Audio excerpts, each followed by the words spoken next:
Hello, I'm Brigantia Blackbird of the Blackbird Grimoire. Welcome to the daily forecast for Wednesday, July 3rd, 2024. And may I just say before we begin, what a glorious morning this has been. I woke up, it was loud claps of thunder, bright strikes of lightning, pouring down the rain. And then now, even though the sun has come out, we are at very, very moderate temperatures in the low 70s. And this is after a couple of days in the upper 90s and one day where we went all the way up to the triple digits, which for my UK friends, I think that roughly translates to upper 30s in Celsius, but not for sure. But just to give you a ballpark of what we're dealing with, pretty nasty stuff, even with air conditioning.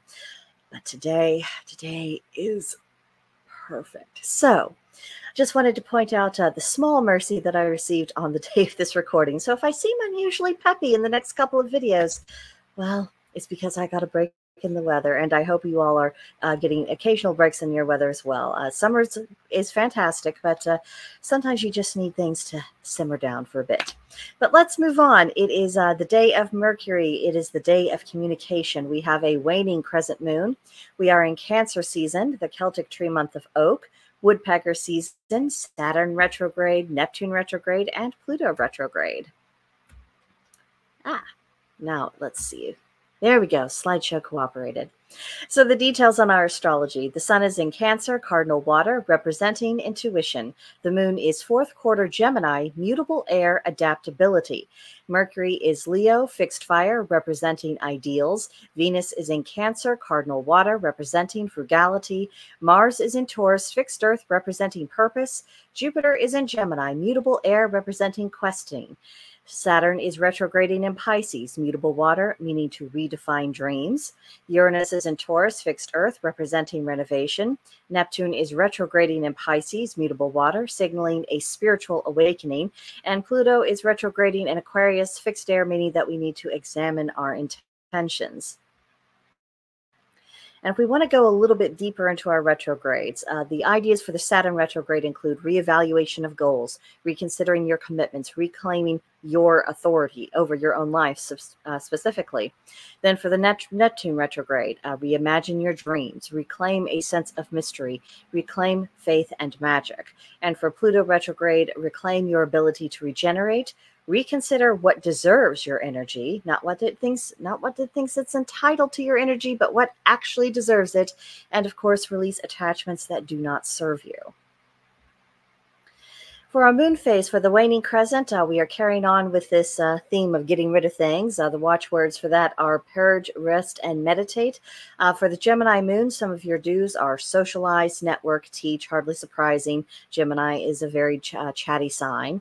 But the don'ts are unventilated spaces. I would say also constrictive spaces, slow communication, distractions, which can be very challenging, particularly if you have major placements in Gemini, because Gemini is very easily distracted. It is the shifting breeze in the air. So it may take a little bit more effort depending on what your placements are to resist that particular pull. Now, Mercury in Leo, it overall raises the tone of things. It makes thoughts and manners of expression more inclined towards the idealistic, the visionary, what we hope to accomplish and achieve. It's looking forward and it's looking up. And with the new moon around the corner, this is a very good time to brainstorm your intentions for the next cycle, not only so you can be fully prepared on the day you do your ritual, but also just so you feel confident. You've taken some time ahead of time to really think about what it is you're wanting to do. Now for today's tarot card, it is the Two of Wands. Its keywords are riches, being fortunate, magnificence, and the opposite possibilities of that. And with wands, think fire element, masculine energy, projective, and for the number 2, think choices. So there are options here. A profound impact upon your outcome. If you go the one way, you are going to be pursuing things that ultimately upbuild you. And if you go the other way, you will be choosing things that will ultimately destroy you. So this is an important time to weigh your options, especially because once you're decided, remember, this is wands. Think about how it is tied to things like drive, getting things done, moving forward, going at a pretty determined clip. So you might not have a chance to reevaluate once you're actually on that road. So choose carefully. Today's Celtic triad reads, 3 chicks from one nest, a loquacious farmer, a logical poet, and a half-hearted divine. So a loquacious farmer, to be loquacious means to be very chit-chatty. This goes along with all of the Gemini energy we have in the air. But a loquacious farmer is unlikely to get all the necessary work that needs to be done at their farm because they're endlessly chit-chatting. They're getting distracted. They're doing any and everything apart from what they're actually meant to be doing. And then a logical poet.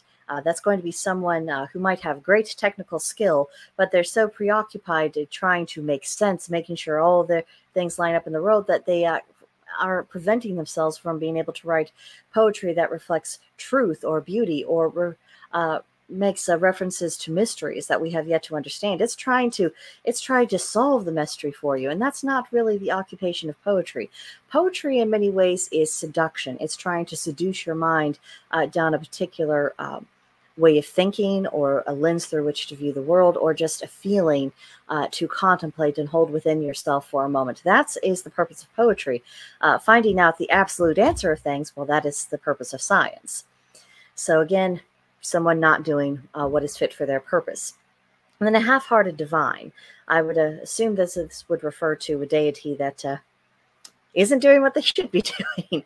A half-hearted divine would be someone who isn't as conscientious towards their duties and holding together their part of the grander scheme of things. Because all of the gods, no matter how prominent or how obscure, they all have their things they need to be doing. They have their role to play. And if they were to, lose heart, if they weren't to do what they were supposed to be doing, well, disaster, of course, would follow because they're not attending to their work. And this is essentially what I get from all of the examples in this particular triad about people who are not doing the thing they are meant to be doing in the manner in which they are supposed to be doing it. So today's magical intention is to nurture.